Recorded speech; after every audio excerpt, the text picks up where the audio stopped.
प्रधानमंत्री नरेंद्र मोदी इस high speed corridor का उद्घाटन कर रहे हैं। आपको सीधा लिए चलते हैं कार्यक्रम में। सड़क मार्ग सुगम और रेल फाटक रहित होंगे। ज्यादा माल ढोने वाली मालगाड़ियों की संख्या बढ़ेगी और नए शक्तिशाली रेल इंजन और लंबी गाड़ियों से अतिरिक्त क्षमता का सृजन होगा।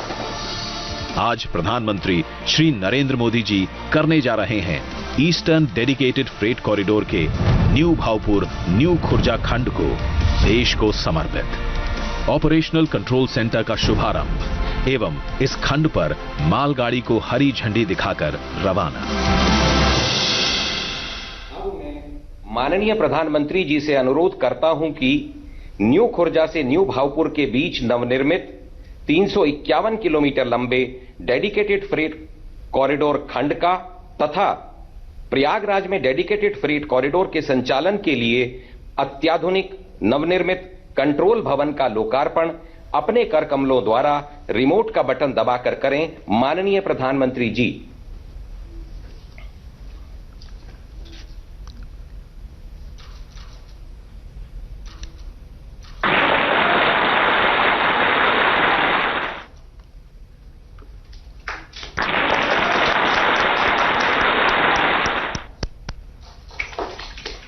धन्यवाद माननीय प्रधानमंत्री जी।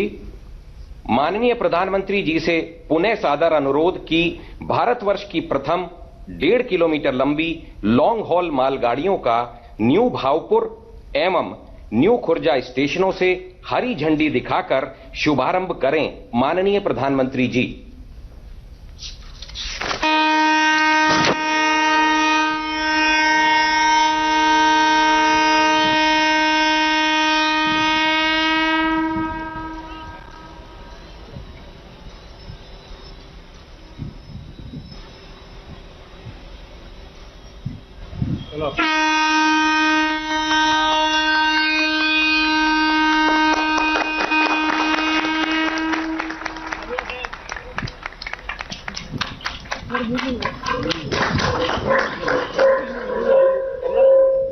धन्यवाद माननीय प्रधानमंत्री जी।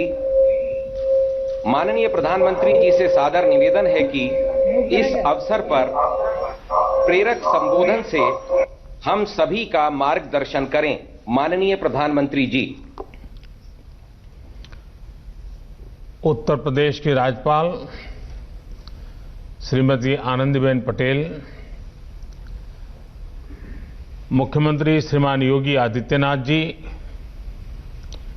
केंद्रीय रेल मंत्री भाई पीयूष गोयल जी, संसद में मेरे सभी सहयोगीगण, यूपी सरकार के मंत्रीगण, कार्यक्रम से जुड़े अन्य सभी वरिष्ठ महानुभाव, भाइयों और बहनों, आज का दिन भारतीय रेल के गौरवशाली अतीत को 21वीं सदी की नई पहचान देने वाला है। भारत और भारतीय रेल का सामर्थ्य बढ़ाने वाला है। आज आजादी के बाद का सबसे बड़ा और आधुनिक रेल इंफ्रास्ट्रक्चर प्रोजेक्ट धरातल पर उतरते हम देख रहे हैं। साथियों, आज जब Khurja Bhaupur freight corridor route पर जब पहली मालगाड़ी दौड़ी तो उसमें नए भारत की, आत्मनिर्भर भारत की गुंज और गर्जना स्पष्ट सुनाई दी। प्रयागराज में ऑपरेशन कंट्रोल सेंटर भी नए भारत के नए सामर्थ्य का प्रतीक है। ये दुनिया के बेहतरीन और आधुनिक कंट्रोल सेंटर में से एक है और ये सुनकर किसी को भी गर्व होगा कि इसमें मैनेजमेंट और डेटा से जुड़ी जो टेक्नोलॉजी है वो भारत में ही तैयार की गई है भारतीयों ने ही उसको तैयार किया है। भाइयों और बहनों, इंफ्रास्ट्रक्चर किसी भी राष्ट्र के सामर्थ्य का सबसे बड़ा स्रोत होता है। इंफ्रास्ट्रक्चर में भी कनेक्टिविटी राष्ट्र की नसें होती हैं, नाड़ियां होती हैं। जितनी बेहतर ये नसें होती हैं, उतना ही स्वास्थ्य और सामर्थ्यवान कोई राष्ट्र होता है। आज जब भारत दुनिया की बड़ी आर्थिक ताकत बनने के रास्ते पर की तरफ तेजी से आगे बढ़ रहा है, तब बेहतरीन कनेक्टिविटी देश की प्राथमिकता है। इसी सोच के साथ बीते 6 सालों से भारत में आधुनिक कनेक्टिविटी के हर पहलू पर फोकस के साथ काम किया जा रहा है। हाईवे हो, रेलवे हो, एयरवे हो, वाटरवे हो या फिर हाईवे, आर्थिक रफ्तार के लिए जरूरी इन 5 पहियों को ताकत दी जा रही है, गति दी जा रही है। ईस्टर्न डेडिकेटेड फ्रेट कॉरिडोर, इसके एक बड़े सेक्शन का लोकार्पण भी इसी दिशा में बहुत बड़ा कदम है। साथियों, ये डेडिकेटेड फ्रेट कॉरिडोर, इनको अगर सामान्य बोलचाल की भाषा में कहें तो मालगाड़ियों के लिए बने विशेष ट्रैक हैं, विशेष व्यवस्थाएं हैं। इनकी जरूरत आखिर देश को क्यों पड़ी? हमारे खेत हो, उद्योग हो या फिर बाजार, ये सब माल ढुलाई पर निर्भर होते हैं। कहीं कोई फसल उगती है, उसको देश के अलग अलग हिस्सों में पहुंचाना पड़ता है। एक्सपोर्ट के लिए बंदरगाहों तक पहुंचाना पड़ता है। उसी तरह उद्योगों के लिए कहीं से कच्चा माल समंदर के रास्ते से आता है, उद्योग से बना माल बाजार तक पहुंचाना होता है, या फिर एक्सपोर्ट के लिए उसको फिर बंदरगाहों तक पहुंचाना पड़ता है। इस काम में सबसे बड़ा माध्यम हमेशा से ही रेलवे रही है। जैसे जैसे आबादी बढ़ी, अर्थव्यवस्था बढ़ी, तो माल ढुलाई के इस नेटवर्क पर दबाव भी बहुत बढ़ता गया। समस्या ये थी कि हमारे यहां यात्रियों की ट्रेनें और मालगाड़ियां दोनों एक ही पटरी पर चलती हैं। मालगाड़ी की गति धीमी होती है। ऐसे में मालगाड़ियों को रास्ता देने के लिए यात्री ट्रेनों को स्टेशन पर रोका जाता है। इससे पैसेंजर ट्रेन भी समय पर नहीं पहुंच पाती है और मालगाड़ी भी लेट हो जाती है। मालगाड़ी की गति जब धीमी होगी, जगह जगह रोक टोक होगी, तो जाहिर है ट्रांसपोर्टेशन की लागत ज्यादा होगी। इसका सीधा असर हमारे खेती, खनिज उत्पाद और औद्योगिक उत्पादों की कीमत पर पड़ता है। महंगे होने के कारण वो देश और विदेश के बाजारों में होने वाली स्पर्धा में टिक नहीं पाते हैं, हार जाते हैं। भाइयों और बहनों, इसी स्थिति को बदलने के लिए फ्रेट कॉरिडोर की योजना बनाई गई। शुरू में 2 डेडिकेटेड फ्रेट कॉरिडोर तैयार करने की योजना है। पूर्वी डेडिकेटेड फ्रेट कॉरिडोर पंजाब के औद्योगिक शहर लुधियाना को पश्चिम बंगाल के दानकुनी से जोड़ रहा है। सैकड़ों किलोमीटर लंबे इस रूट में कोयला खाने हैं, थर्मल पावर प्लांट है, औद्योगिक शहर है। इनके लिए फीडर मार्ग भी बनाए जा रहे हैं। वहीं पश्चिमी डेडिकेटेड फ्रेट कॉरिडोर महाराष्ट्र में जेएनपीटी को उत्तर प्रदेश के दादरी से जोड़ता है। लगभग 1500 किलोमीटर के इस कॉरिडोर में गुजरात के मुंद्रा, कांडला, पीपावाव, दहेज और हजीरा के बड़े बंदरगाहों के लिए फीडर मार्ग होंगे। इन दोनों फ्रेट कॉरिडोर के इर्द गिर्द दिल्ली मुंबई इंडस्ट्रियल कॉरिडोर और अमृतसर कोलकाता इंडस्ट्रियल कॉरिडोर भी विकसित किए जा रहे हैं। इसी तरह उत्तर को दक्षिण से और पूरब को पश्चिम से जोड़ने वाले ऐसे विशेष रेल कॉरिडोर से जुड़ी जरूरी प्रक्रियाएं पूरी की जा रही हैं। भाई और बहनों, मालगाड़ियों के लिए बनी इस प्रकार की विशेष सुविधाओं से एक तो भारत में यात्री ट्रेन की लेट लतीफी समस्या कम होगी। दूसरा ये कि इससे मालगाड़ी की स्पीड भी 3 गुना से ज्यादा हो जाएगी और मालगाड़ियां पहले से 2 गुना तक सामान की ढुलाई कर पाएगी, क्योंकि इन ट्रैक पर डबल डेकर यानी डिब्बे के ऊपर डिब्बा ऐसी मालगाड़ियां चलाई जा सकेगी। मालगाड़ियां जब समय पर पहुंचती और पहुंचेगी तो हमारा लॉजिस्टिक नेटवर्क सस्ता होता जाएगा। हमारा सामान पहुंचाने का जो खर्च है वो कम होने के कारण सामान सस्ता होगा, जिसका हमारे निर्यात को लाभ होगा। यही नहीं, देश में उद्योग के लिए बेहतर माहौल बनेगा, ईज ऑफ डूइंग बिजनेस बढ़ेगी, निवेश के लिए भारत और आकर्षक बनेगा।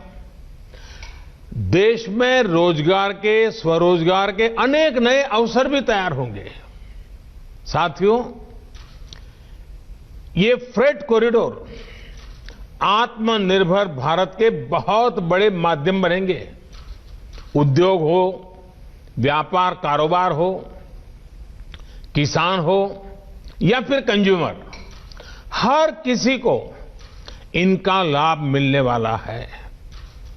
लुधियाना और वाराणसी का कपड़ा निर्माता हो या फिरोजपुर का किसान, अलीगढ़ का ताला निर्माता हो या राजस्थान का संगमरमर कारोबारी, मलिहाबाद का आम उत्पादक हो या कानपुर और आगरा का लेदर उद्योग, भदोही का कालीन उद्योग हो या फिर फरीदाबाद की कार इंडस्ट्री, हर किसी के लिए ये अवसर ही अवसर लेकर आया है। विशेष तौर पर औद्योगिक रूप से पीछे रह गए पूर्वी भारत को ये फ्रेट कॉरिडोर नई ऊर्जा देने वाला है। इसका करीब करीब 60% हिस्सा यूपी में है, इसलिए यूपी के हर छोटे बड़े उद्योग को इससे लाभ होगा। देश और विदेश के उद्योगों में जिस प्रकार यूपी के प्रति आकर्षण बीते सालों में पैदा हुआ है, वो और अधिक बढ़ेगा। भाइयों और बहनों, इन डेडिकेटेड फ्रेट कॉरिडोर का लाभ किसान रेल को भी होने वाला है। कल ही देश में 100वीं किसान रेल की शुरुआत की गई है। किसान रेल से वैसे भी खेती से जुड़ी उपज को देश भर के बड़े बड़े बाजारों में सुरक्षित और कम कीमत पर पहुंचाना संभव हुआ है। अब नए फ्रेट कॉरिडोर में किसान रेल और भी तेजी से अपने गंतव्य पर पहुंचेगी। उत्तर प्रदेश में भी किसान रेल से अनेक स्टेशन जुड़ चुके हैं और इनमें लगातार बढ़ोतरी की जा रही है। उत्तर प्रदेश के रेलवे स्टेशनों के पास भंडारण और कोल्ड स्टोरेज की कैपेसिटी की बढ़ाई जा रही है। यूपी के 45 माल गोदामों को आधुनिक सुविधाओं से युक्त किया गया है। इसके अलावा राज्य में 8 नए गुड्स शेड भी बनाए गए हैं। वहीं उत्तर प्रदेश में वाराणसी और गाजीपुर में 2 बड़े पेरिशेबल कार्गो सेंटर पहले ही किसानों को सेवा दे रहे हैं। इनमें बहुत ही कम दरों पर किसान फल सब्जियां जैसी जल्दी खराब होने वाली अपनी उपज स्टोर कर सकते हैं। साथियों, जब इस प्रकार के इंफ्रास्ट्रक्चर से देश को इतना फायदा हो रहा है तो सवाल ये भी उठता है कि आखिर इसमें इतनी देरी क्यों हुई। ये प्रोजेक्ट 2014 से पहले जो सरकार थी उसकी कार्य संस्कृति का जीता जागता प्रमाण है। साल 2006 में इस प्रोजेक्ट को मंजूरी दी गई थी। उसके बाद ये सिर्फ कागजों और फाइलों में ही बनता रहा। केंद्र को राज्यों के साथ जिस गंभीरता से बातचीत करनी चाहिए थी, जिस अर्जेंसी से संवाद होना चाहिए था, वो किया ही नहीं गया। नतीजा ये हुआ कि काम अटक गया, लटक गया, भटक गया। स्थिति ये थी कि साल 2014 तक 1 किलोमीटर ट्रैक भी नहीं बिछा गया। 1 किलोमीटर भी नहीं। जो इसके लिए पैसा भी स्वीकृत हुआ था वो सही तरीके से खर्च नहीं हो पाया। साथियों, 2014 में सरकार बनने के बाद इस प्रोजेक्ट के लिए फिर से फाइलों को खंगाला गया। अधिकारियों को नए सिरे से आगे बढ़ने के लिए कहा गया तो बजट करीब करीब 11 गुना यानी 45,000 करोड़ रुपए से अधिक बढ़ गया। प्रगति की बैठकों में मैंने खुद इसकी मॉनिटरिंग की, इससे जुड़े स्टेक होल्डर से संवाद किया, समीक्षा की। केंद्र सरकार ने राज्य सरकारों से भी संपर्क बढ़ाया, उन्हें प्रेरित प्रोत्साहित किया। हम नई टेक्नोलॉजी भी लाए। इसी का परिणाम है कि करीब 1100 किलोमीटर का काम अगले कुछ महीनों में पूरा हो जाएगा। सोचिए, 8 साल में 1 भी किलोमीटर नहीं और 6-7 साल में 1100 किलोमीटर। भाइयों और बहनों, इंफ्रास्ट्रक्चर पर राजनीतिक उदासीनता का नुकसान सिर्फ फ्रेट कॉरिडोर को ही नहीं उठाना पड़ा है, पूरे रेलवे से जुड़ा सिस्टम ही इसका बहुत बड़ा भुक्तभोगी रहा है। पहले फोकस ट्रेनों की संख्या बढ़ाने पर रहता था ताकि चुनाव में उसका लाभ मिल सके,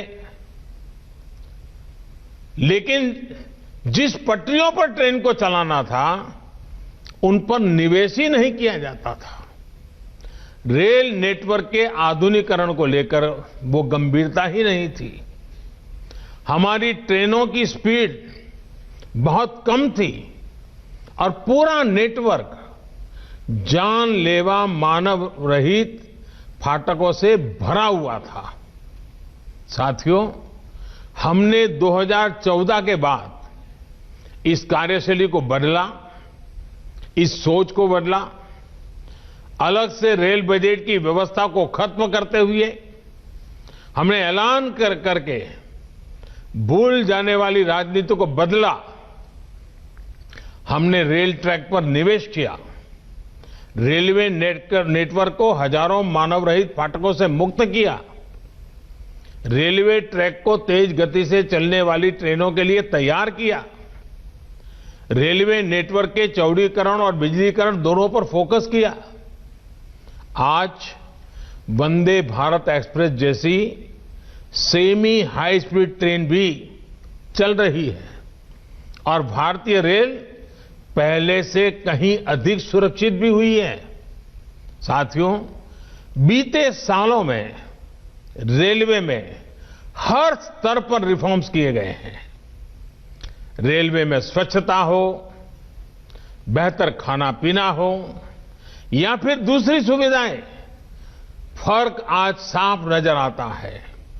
इसी तरह रेलवे से जुड़ी मैन्युफैक्चरिंग में भारत ने आत्मनिर्भरता की बहुत बड़ी छलांग लगाई है।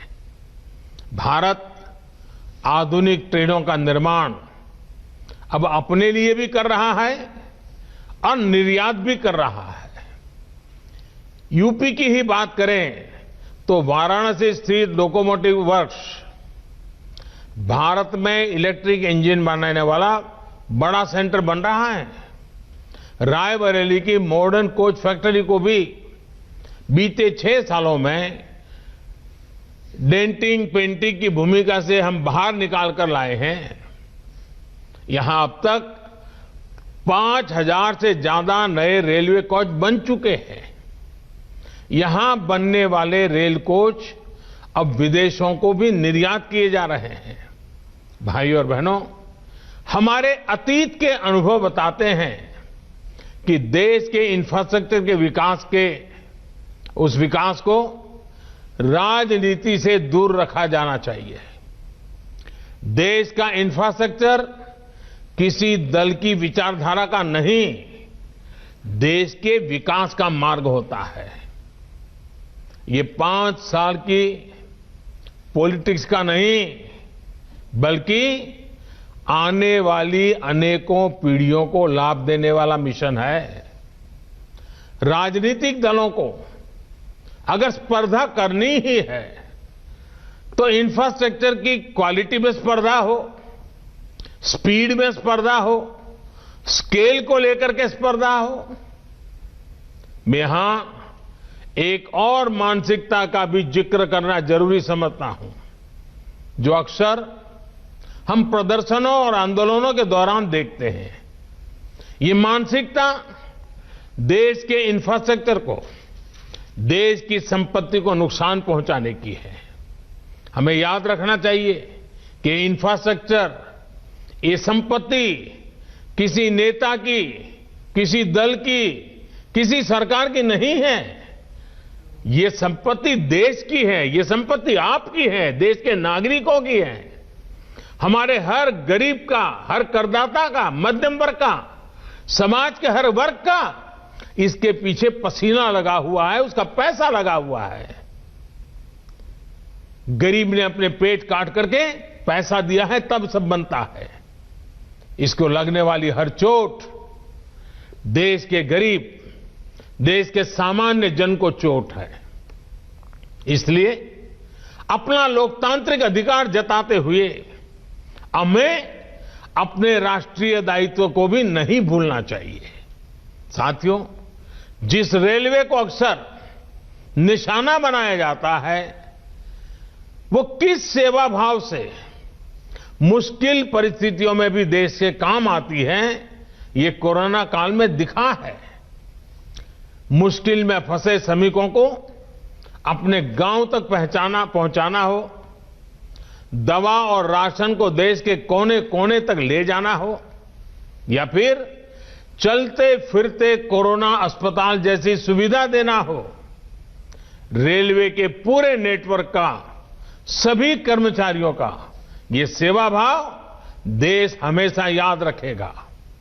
यही नहीं, इस मुश्किल समय में रेलवे ने बाहर से गांव लौटे श्रमिक साथियों के लिए 1 लाख से ज्यादा दिनों का रोजगार भी सृजित किया है। मुझे विश्वास है कि सेवा, सद्भाव और राष्ट्र की समृद्धि के लिए एक निष्ठ प्रयासों का ये मिशन अनवरत चलता रहेगा।